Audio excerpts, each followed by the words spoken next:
I'm super excited. It's the live sessions and we're with the beautiful button, Kristina Maria. Hello. Hello, how are you? I'm really good, how are you? I'm great, thank you. I absolutely love your voice. It's incredible. I feel like you could just win X Factor if you'd walked in. Oh goodness, and they wouldn't even get on the plane and go to judges' houses. They'd be like, you've got it, it's yours. Yeah, right. Thank you, thank you. I want to talk about your insane discovery, I guess, because you started out, I guess you were making demos and stuff in Canada? Well, what happened was, just like any other artist, it's just a tough business, right? You make a demo and you go door to door and you just start knocking, and it's really just, people need to know that it's so hard, that you're gonna get that hundreds and hundreds of no before you get that yes, you know what I mean? And so you're just knocking on doors and writing and making music and making demos, and I just send them out and knock doors. And actually, I was lucky enough to have somebody really cool and special who kind of knows a thing or two. Yeah, this is crazy. So Lupo One signed you. Well, okay, so what happened was I sent it out to a few people, and I had a friend of Vito Luprano, which is my manager, who sent it to him, and she said, this guy, he knows what he's doing. And just for those who don't know who he is, he signed Celine Dion 20-something years ago, worked with her for 20-something years, and basically, you know, him and Renee built her career. So I like to think that I'm in very good hands. And so I hadn't heard from him when I first sent it out. So you sent this demo through your friend? Yeah, and you know, nothing happened, which is very normal, so you don't get heartbroken or anything. So you just keep going, right? And 2 months later, he called me and he's like, hey, I'd like to meet with you and you know, just see what's up. And so I went to Montreal, because I'm from Canada, by the way. And he's like, so let's talk. And as soon as I walked into his house, you know what, I felt that great connection. And just from going in the house? Yes. Are you like a medium? You know what, I really do, no, but I do feel like you follow your guts, and honestly, you have to have that click right away, you do. And that's what a lot of artists don't know and forget, that it's so important to be on the same page with somebody. And as soon as we felt like we are he knew exactly what I wanted, and I knew exactly what he wanted. And we were like, let's do it. And you know what? He's like, Kristina, Maria, we're gonna shake on it. And right away we went to Sweden and all these places before he even signed me. Like, there was no contract until a few months later. That's how much trust we had. That's amazing. In each other. Yeah. And so he came out of retirement basically because he heard your voice. That poor sucker, I pulled him out of there. So you sang for the first time in the kitchen? Well, first, you know, my demo was laying on his counter, and then he heard it, and then he called me over and he's like, can you just sing a cappella? And I did, and he's like, you know what, I like what you do. I like what you do. I like what you do. I'm imagining him with a big cigar.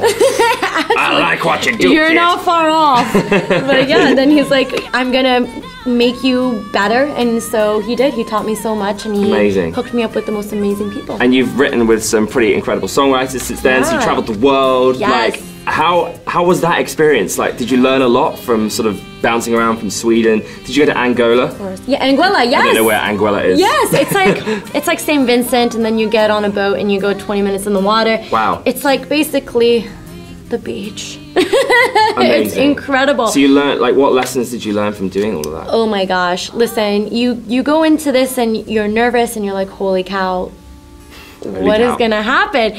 But he put me in the right hands, you know. Really, he knows what the heck he's doing, and he hooked me up with these incredible writers that wrote for Celine, that wrote for Christian Lunde, that wrote for Britney Spears and Sing, Backstreet Boys, all these incredible stars. And one of them is actually Christian Lunde, which I write a lot of songs with.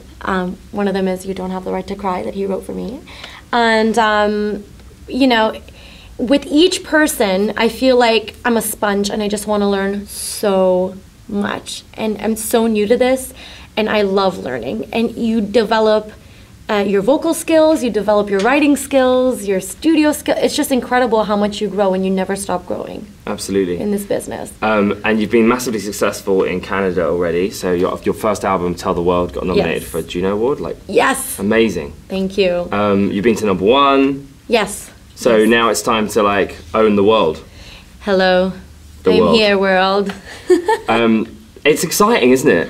Very much Do you so. feel ready now to sort of break out of Canada? Because obviously there's been a lot of success out of Canada. Carly Rae Jepsen's been massive. Yeah. Magic like blew up massively this year just from that one song. Yeah. Is that a are you kind of on a different path? Did you deliberately do that, or? You know what? We really believe in just doing things organically, you know, just spreading the seeds and just, you know, letting it grow. And also we really believe in just shaping the right team and putting the right team together, because the one thing that I love about my manager is that he believes in me. You know what I mean? It's incredible, because that is so hard to find. You know, any artist can go sign with anybody, but to have somebody that believes in you so much is so hard, and that's actually something that you need. You need somebody that's gonna let you do something artistically, you know, you have to be artistically free, and he's gonna respect that, you know, and teach you how, you know, to be bigger and better, right? 100%. And so I feel like and if that's not there, then you just get dragged down. Absolutely. And, you know, it doesn't work. And then you want to do what you love and be happy with what you love. And if you're not happy, I just find that it's just really sad. It's good to know that Kristina is happy. I'm very happy about that. I'm very happy. But just to say that, you know, we put the right people together, you know, and so we're here and we put a nice... It's going to be a long journey. Tell me about You Don't Have the Right to Cry, because I listened to this like a couple of times and it is like amazing. It's very deep, isn't it? It's quite upsetting listening to it, because we've all been in that relationship. Absolutely. Well, thank you. Well, what happened is I co-write most of my songs, and what I do a lot of my work with, or who I do a lot of my work with, I should say, is this cool guy, Christian London, and we were in the studio finishing up some stuff, and he's like, hey, I just want to make you listen to this song that I think you're going to love. Yeah. And he played it for me, and right away I was like, this is incredible. I love this song. Because one thing you have to know about me is when I co-write my songs, basically it's like a day in the life of Kristina Maria, right? I really like it when people can relate to my songs. And that's, I think, what so many songwriters don't do, and there's a definite connection. Absolutely. I feel like I have to connect with a song, and if somebody's bringing a song to me that I didn't write, I have to connect with it. And with this song, it was like instant connection, and you said it, the words are just so deep. It's like one of those moments where if you were in the kitchen and the radio was on and that came on, you would literally like stop and go, oh God, like I've been there. And that's what I love about it, that people can relate to it.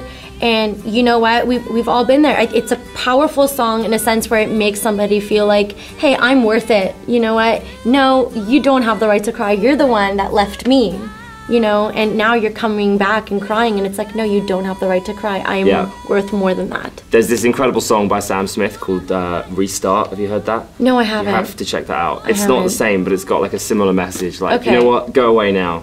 Well, Sam Smith is amazing. But I've actually been on the other side of that song, where I'm the one that's been, oh, sorry, I don't want to be with you, and then they've got with someone else, and I'm like, oh, what? So I actually like connect to it from both sides. Do you connect from both sides, or are you just like, leave me alone?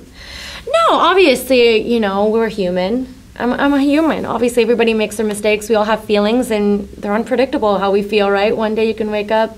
It's just, it's funny. Humans are funny, but we're special. That's hilarious. That sounded like something from Doctor Who. But it's true. It's true. You're right. No, absolutely. We are special. Now, you're also going to perform Happy Tears. Yes. Tell me about Happy Tears.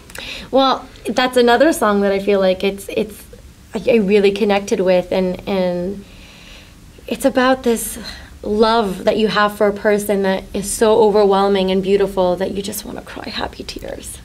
Right. So it's not like, okay, I'm not with you now, I'm going to cry happy tears. No, it's that I love you so much, and you know, it's so intense that I just want to cry happy tears. Could you get to that point? Have you been in that situation? Absolutely. Have you? Yes. Is it not difficult holding like a love life together when you've got like all this stuff flying around you and so much excitement? Well, right now it's non-existent. Uh-oh. It's like it's my boyfriend for the moment. But it is hard. You know what? Because I feel like it's not fair to not give the person 100, because I want that person to give me 100% of them, But if I can't give them 100% of me, it's not really fair for the person, because I'm in no position to give them 100% right now. That's so true. And I'm okay with that.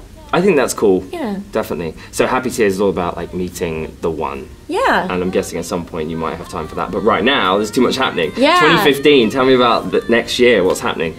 Well, I guess for now what I want is just to be in England. And, you know, are you gonna move not here? England, sorry, the UK. And just, you know, take it in and just, like I said, just plant the seeds. Yeah. And see where it takes me with You Don't Have the Right to Cry, because I love this song and I really hope, you know, you guys love it as much as I do.